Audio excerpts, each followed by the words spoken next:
Hola, ¿cómo están? Perú está enfrentando una fuerte crisis política. 6 presidentes en 10 años, corrupción, narcotráfico, inseguridad, todo ello al orden del día. Pero ¿qué desnuda la caída de Dina Boluarte en medio de los intereses políticos internos y geopolíticos en la región? Vamos a analizar hoy en el mapa todos estos escenarios. Así iniciamos.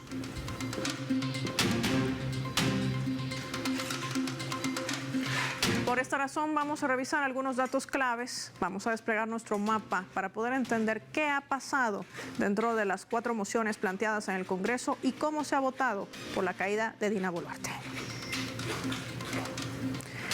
Vamos a identificar en nuestro mapamundi al Perú con los colores de su bandera, la República del Perú.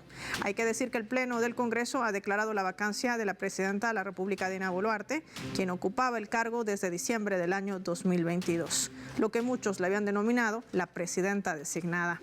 La votación alcanzó 122 votos a favor, 0 abstenciones y 0 votos en contra, superando los 87 votos requeridos según reglamento, tras las 4 mociones planteadas por diversas bancadas parlamentarias que sustentaron la medida en presuntos actos de corrupción, abandono de cargo, uso irregular de viajes oficiales, incapacidad para enfrentar la inseguridad ciudadana y supuestas intervenciones estéticas realizadas durante el ejercicio de sus funciones. Boluarte se negó a asistir al Congreso luego de que su abogado, Juan Carlos Portugal, cuestionase el proceso parlamentario, alegando que el plazo de preparación de la defensa no cumplía supuestamente con las exigencias mínimas y esenciales, un hecho que fue interpretado por varios legisladores como una falta de respeto al Parlamento y otros que explicaban que ya había agotado su derecho a la defensa. En consecuencia, como lo establece la propia legislación de ese país, prestó juramento el presidente del Congreso, José Geri, ahí lo tienen al lado izquierdo de la pantalla, que va a permanecer al frente del país hasta el 26 de julio del 2026, tomando en cuenta además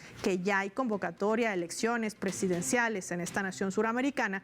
Por ello, José Geri es el presidente transitorio del Perú. Sumemos datos para hablar de esta crisis política que atraviesa el Perú.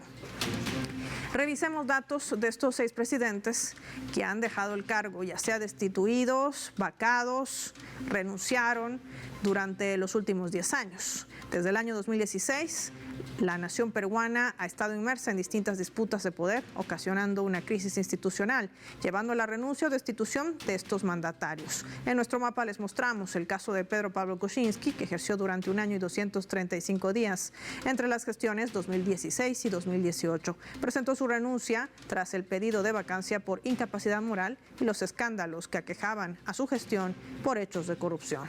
Martín Vizcarra, gestión 2018-2020, en periodo de 2 años y 231 días. Fue destituido tras haberse comprobado la incapacidad moral, tras acusaciones de soborno. Posteriormente asumió Manuel Merino de Lama en un periodo de 5 días durante el 10 al 15 de noviembre del año 2020, quien luego también renunció tras una intensa jornada de protestas que dejó 2 muertos y un centenar de heridos, lo que llevó a Francisco Sagasti a asumir como presidente interino en un periodo de 252 días durante los años 2020-2021. Seguido de ello, en esa misma gestión se realizaron elecciones donde resultó electo Pedro Castillo. Sin embargo, el 2022 fue destituido, acumulando 1 año y 132 días, lo que muchos señalan que fue un golpe de Estado contra el entonces presidente del Perú. Tras la votación de una vacancia inmediata, luego de que intentara disolver el Parlamento y anunciara un gobierno de excepción, tras un intento de golpe parlamentario, con una destitución ahora flagrante de Dina Boluarte, también por incapacidad moral para gobernar y una crisis multisectorial que aqueja a esta nación, en medio también hay que decir de intereses geopolíticos de potencias como Estados Unidos. Analicemos estos escenarios con nuestros invitados.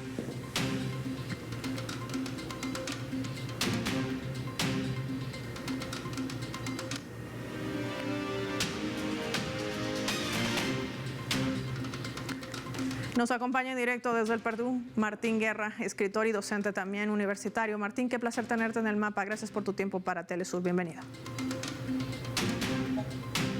Saludos, qué gusto estar con ustedes nuevamente. El inicio de lo que ha llevado a esta vacancia, porque estamos hablando que si bien las 4 mociones fueron planteadas por partidos no directamente alineados con la política de Dina Boluarte, pero recibió el respaldo de quienes incluso habían permeado con impunidad los hechos más luctuosos para el Perú, cuando hablamos de momentos de represión en distintas provincias del país que también dejó muertos. ¿Qué representa este revés, si puede ser calificado así, político, para una presidenta designada en medio de todos estos intereses internos? Empecemos por allí. Sí, lo impresionante de lo que ha ocurrido los últimos días en nuestro país y el balance inicial que se puede hacer es que todas las fuerzas que estaban al interior del Congreso, en gran mayoría, un Congreso que la población observa como un Congreso dictatorial, como un Congreso que gobierna para las oligarquías de espaldas del pueblo, y un Congreso que no hizo absolutamente nada por elucidar quiénes fueron los responsables de las matanzas de diciembre de 2022 e inicio de 2023, y un Congreso además que vacó ilegalmente al presidente Pedro Castillo porque recordemos que no tuvieron los votos necesarios para hacerlo, ni se hizo el proceso adecuado.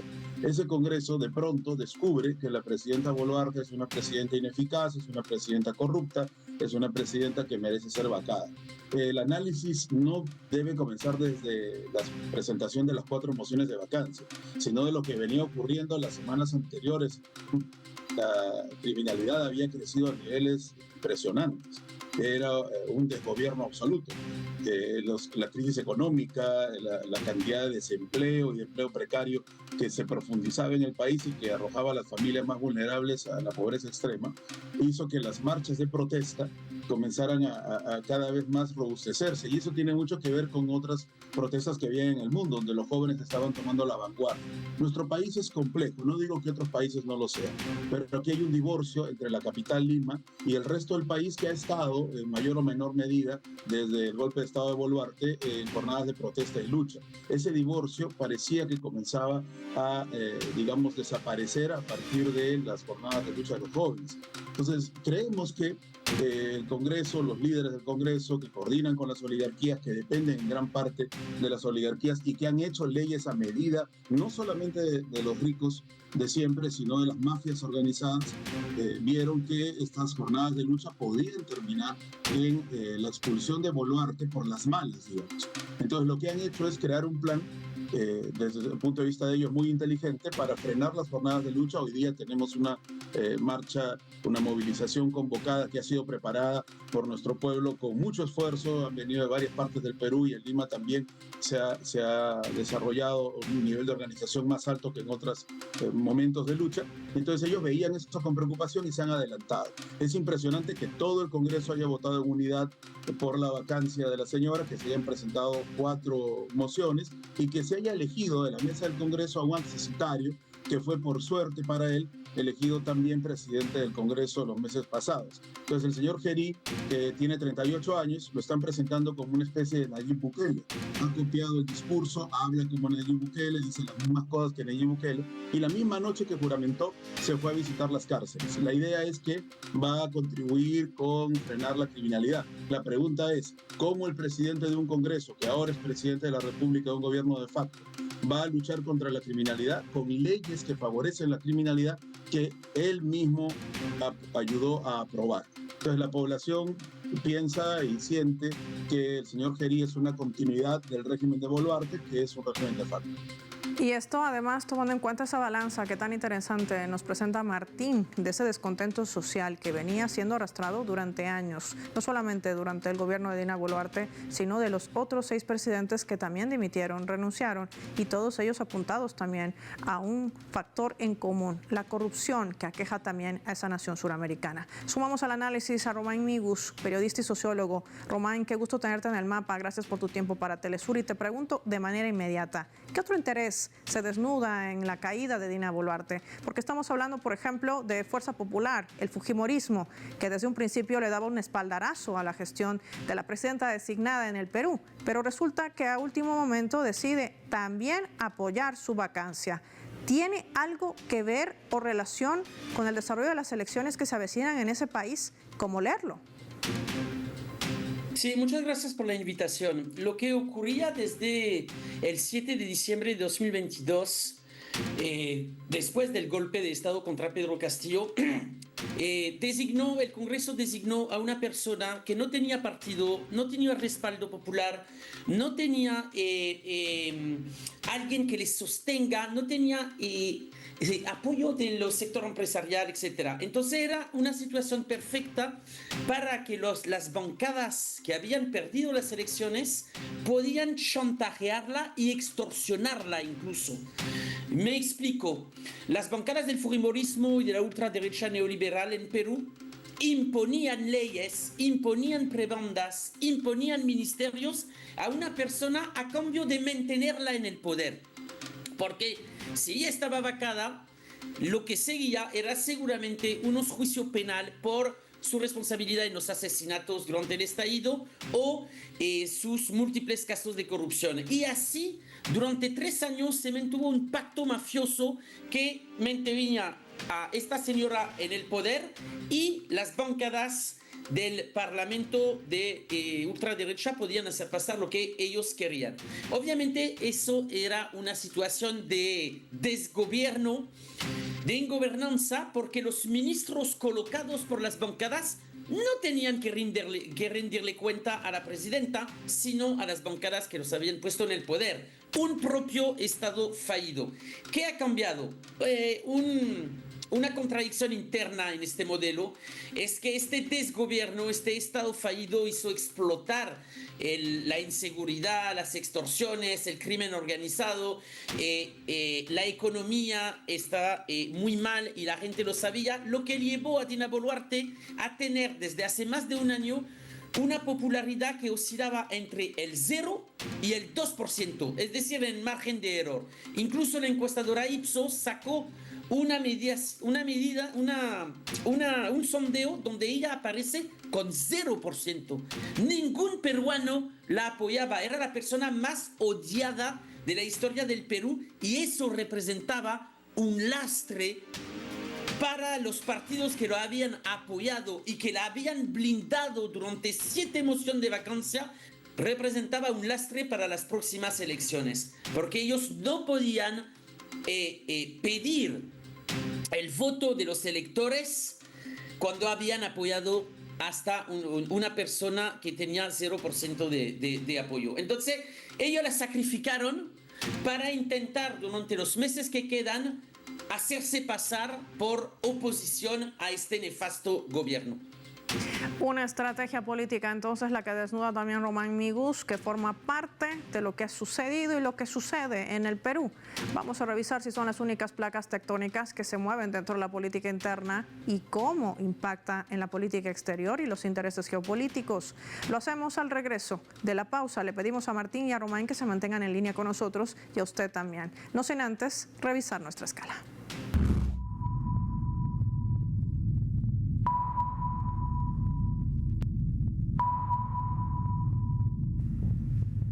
Vamos a compartir a través de la red social X el comunicado que emite el Poder Judicial en el Perú, hablando justamente del pronunciamiento de la Sala Plena de la Corte Suprema, que ha señalado que debido a la grave crisis institucional, a los problemas de orden público, de seguridad ciudadana que atraviesa ese país, este máximo órgano judicial reafirma el rol del Poder Judicial como pilar del orden constitucional y hace un llamado a las autoridades, a los ciudadanos a actuar con prudencia, respetar la ley y compromiso con la justicia social, dice el comunicado.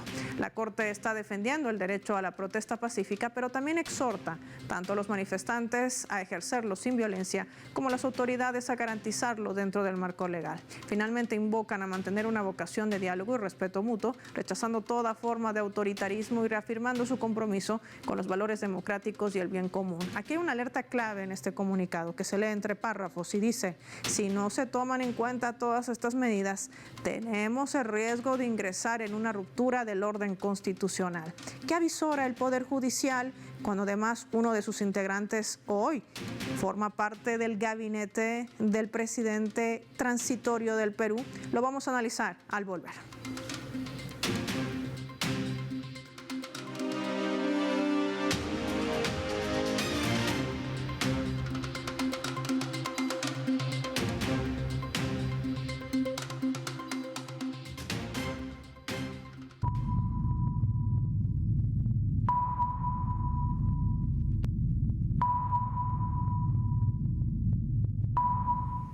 Vamos a sumar otro elemento también para el análisis a través de la fotografía. El presidente interino del Perú, José Geri, ha designado su nuevo gabinete de gobierno, que estará encabezado por el nuevo presidente del Consejo de Ministros, Ernesto Álvarez Miranda. ¿Quién es Ernesto Álvarez Miranda? El expresidente del Tribunal Constitucional. El jurista Ernesto Álvarez Miranda y otros 16 ministros forman parte de este gabinete, conformado 4 de ellos son mujeres, lo vemos en la fotografía. Hay que decir que durante la ceremonia que se ha desarrollado en el Palacio de Gobierno en el Perú, Geri comprometía a los integrantes de su gabinete de transición y reconciliación nacional, ese nombre le ha puesto, a cumplir con la formalidad de las labores correspondientes, y uno de los principales compromisos, dijo, estará enfocada en la guerra contra la delincuencia y articular las acciones inmediatas para hacerle frente a la severa crisis de inseguridad ciudadana que golpea a la nación andina.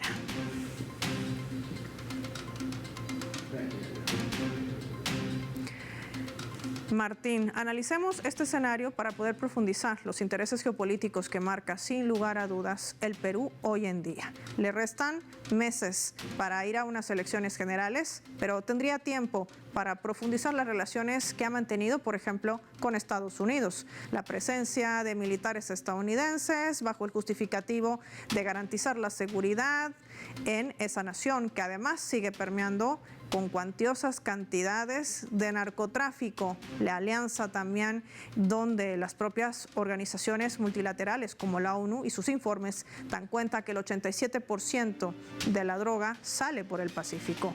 ¿Qué nos dices sobre este plan estratégico que ya visorabas en la primera parte? Una mirada al estilo Bukele de El Salvador para tratar de reimplementar en el Perú. ¿Qué significa en lectura geopolítica? Es tal cual como señalas, ¿no?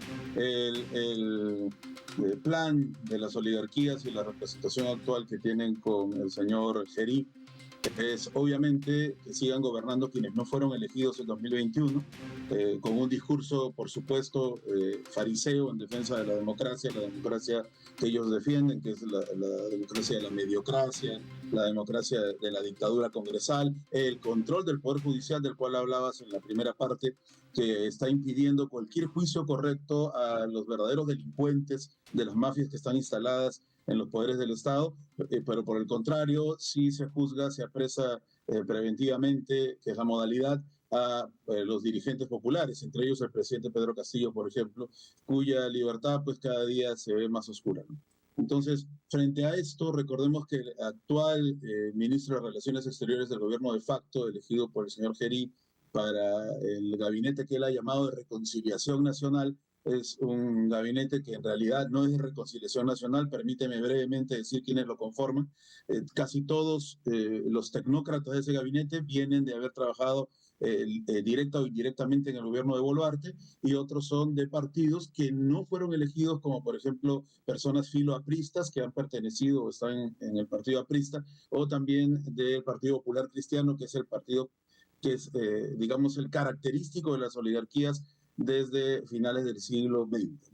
Entonces, estos son los personajes que han sido rescatados de la nada, ex miembros del Tribunal Constitucional, como el presidente del Consejo de Ministros, que además han lanzado desde ayer una campaña macartista contra las movilizaciones de protesta, señalando que quienes protestan son terroristas, son organizaciones subversivas y que les va a caer todo el peso de la ley. Aprovecho ahí también para pedir a Telesur que esté como prensa libre, vigilantes de la movilización del día de hoy, porque ellos pueden culpabilizar al pueblo y tratar de señalar cualquier cosa, ¿no?, entre este macartismo que se vive ya desde hace mucho tiempo. El ministro de Relaciones Exteriores nombrado, como decía, ha sido embajador en los Estados Unidos. Entonces, ahí hay una relación interesante desde la perspectiva de ellos de continuar con el programa que instaló aquí la embajadora norteamericana durante el golpe del presidente Pedro Castillo, no solamente de penetración de ideas y de control económico, sino también de las famosas bases militares, que es el plan que hay que siempre señalar. Ellos insisten en desarrollar en el Perú a través de intercambios de ejercicios militares. Van cada día más apareciendo estos, digamos, planes de cooperación militar, que es colonialismo, pero además también nos indican dónde debemos comprar las armas, que es la penetración de la OTAN. Sobre eso sería bueno conversar un día en extenso, porque el Perú, al igual que otros países que coordinan con los Estados Unidos, por decirlo de alguna manera, compran su armamento a partir de las recomendaciones de la OTAN, lo cual significa un paulatino ingreso a esta asociación colonialista, imperialista en el planeta, ¿no? Y obviamente militarista. Otro tema importante en esta relación geopolítica es que el Perú continúa en el eje de lo que sería los países latinoamericanos que, bueno, adscriben al pensamiento imperialista y neocolonial del gobierno norteamericano, y por eso es que nos presentan esta figura del Bukele como el que soluciona los problemas de criminalidad. Hay que decirles a quienes nos escuchan que el gobierno de Bukele merece también una evaluación profunda, porque lo que se hace ahí es la privatización paulatina, progresiva del servicio carcelario y la explotación de los presos como trabajadores no asalariados. Ahí se genera una plusvalía que enriquece a un sector de las oligarquías locales de los países, y probablemente esto se pueda realizar también en nuestro país, aunque creemos que es tan ineficiente el gobierno dictatorial que inclusive esa imitación, entre comillas, de Bukele puede ser solamente un show para frenar a nuestro pueblo, que está pues harto de esta incertidumbre, de que gobiernen quienes no fueron elegidos, y que la situación económica cada día sea más triste, y laboral también, ¿no? Vivimos una situación laboral muy crítica. El Perú no genera puestos de trabajo, no tiene industrias. Entonces, ante todo este caos, los administradores de la miseria pretenden perpetuarse usando el poder de los medios de comunicación para vendernos la idea de un presidente joven y efectivo, que es el presidente que contribuyó al golpe de Estado de la señora Boluarte, porque forma parte de todo ese eje político que controla el Congreso de la República. Así se mueven las placas también tectónicas en tema geopolítico. Gracias, Martín. Vamos a sumar también nuestra leyenda para visorar este otro escenario que tiene que ver con los intereses geopolíticos de Estados Unidos y en la ecuación, China.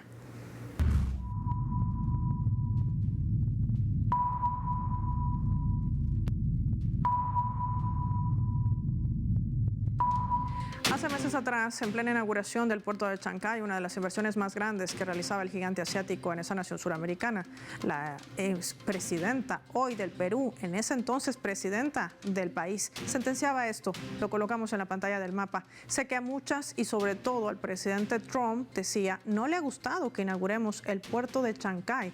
Lo dijo de manera pública y abierta durante esta inauguración en presencia del presidente Xi Jinping.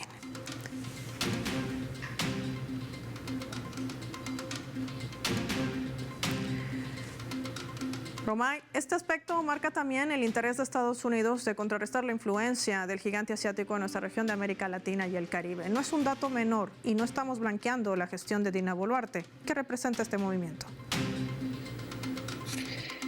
Bueno, no sé si el extracto de lo que dijo Boluarte al margen de la Asamblea General de la ONU, ella dijo literalmente, nosotros somos un continente y el que tiene que liderar en este continente son Estados Unidos, porque es el país del primer mundo en la región. O sea, un nivel de sumisión, de validación de la doctrina Monroe terrible, ¿no? Y eso finalmente la pobre Boluarte, que no piensa más geopolíticamente, se hizo el eco de lo que piensa la élite política peruana, ¿no? Yo recuerdo que Perú es un país ocupado militarmente, es un país que no es soberano, las grandes decisiones en los territorios que controlan, porque 40% del país es concesionado mayoritariamente a empresas extranjeras. Grandes empresas, incluso públicas, controlan los sectores estratégicos, como es el caso de la energía, la minería, las telecomunicaciones, etc. Pero no es un país soberano, y en eso obviamente Estados Unidos tiene mucho peso. Pero Estados Unidos no invierte en América Latina. Hace mucho tiempo que no ha invertido. China sí, y en Perú China ha realizado muchas inversiones, grandes inversiones, en el sector minero, en el sector de la energía, particularmente la energía eléctrica. Date cuenta que la producción, el transporte y la comercialización de la energía eléctrica de toda la región de Lima, 12 millones de habitantes, 33% de los habitantes de Perú pertenece al Estado chino. O sea, ningún país del mundo deja en una potencia extranjera, que se llame China, Estados Unidos o cualquier otra, el manejo de la energía de su región capital. Es el caso del Perú. Y el puerto de Chancay, obviamente. Con la presidencia de Heri, es una presidencia, como lo dijiste, transitoria, y eso no debería haber muchos cambios, ¿no? Porque quedan 6 meses y se va a enfocar a hacer show mediático para mostrar que el Estado intenta hacer algo en contra del crimen organizado. En 6 meses no va a cambiar muchas cosas. Y su gran meta es la organización de las elecciones. Entonces no va a hacer un giro a 180 grados en la política exterior de Perú. Aunque su canciller ha sido embajador en Estados Unidos y tiene buenas relaciones con Estados Unidos, pero como toda la clase política peruana. Entonces no va a haber grandes cambios, pero efectivamente lo que se juega en Perú, particularmente con el puerto de Chancay, porque no solamente es para Perú, el puerto de Chancay es un hub portuario para todos los puertos suramericanos de la costa Pacífico. El puerto de Chancay une el puerto de Barranquilla, de Buenaventura en Colombia, los puertos ecuatorianos, el puerto de Iquique, el puerto de San Antonio, los puertos chilenos. Todos estos puertos llegan a Chancay para cruzar el Océano Pacífico con 5 o 6 días más rápido que las rutas normales que pasan por Manzanillos en México o Long Beach en Estados Unidos. Entonces, efectivamente, sí, el puerto de Chancay va a ser una cosa que el próximo presidente de Perú tendrá que resolver en su relación con Estados Unidos. Y seguramente no será de la mejor condición en vista de la imposición que marca y el lineamiento que tiene también de sometimiento con los Estados Unidos. Así se mueve en la región de América Latina y el Caribe tratando de reponer su hegemonía. Gracias, Migus, gracias a Martín por acompañarnos con sus análisis valiosos hoy en El Mapa. Finalizamos el programa y lo hacemos revisando nuestros vectores de manera rápida.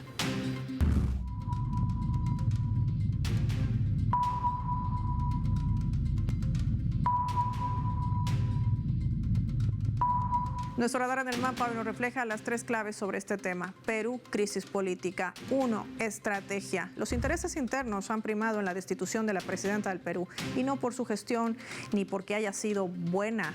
Ha sido bastante mala. Hay demasiados sustentos dentro de las mociones que avalaron la vacancia de Dina Boluarte. Pero el interés político y de poder en las nuevas elecciones ha sido también otra de las claves para este panorama. Bancadas como Alianza Popular del Fujimorismo, que desde el primer día e incluso en los momentos de represión más duros cobraron la vida de varios peruanos. Estuvo blanqueando durante todo este tiempo las ilegalidades y crímenes de Estado. 2, nuevo gobierno. La línea de gobierno no va a cambiar del presidente transitorio Heri. Comparte los mismos lineamientos de las élites peruanas: extractivismo, sometimiento a potencias como Estados Unidos. Nada cambiará para un Perú, un país sumido en una crisis multisectorial donde la inseguridad y el narcotráfico han crecido. Y esto responde también a la presencia de fuerzas militares estadounidenses, pasando por encima de la soberanía nacional y de las propias leyes internas del Perú. 3, China. En este terremoto político que ha derivado en esta crisis política, el Perú ya se vaticina en estos 10 años con 6 presidentes, muchos sin poder cumplir su mandato. Pero el gigante asiático había desarrollado, con propiedad, inversiones millonarias, como el puerto de Chancay, que incomoda al inquilino de la Casa Blanca y su entorno más cercano. Esto demuestra que Dina Boluarte era solo una aliada condicional mientras le servía a sus intereses y ya ha dejado de hacerlo. Soy Paula Pérez y nos vemos en la siguiente edición del Mapa.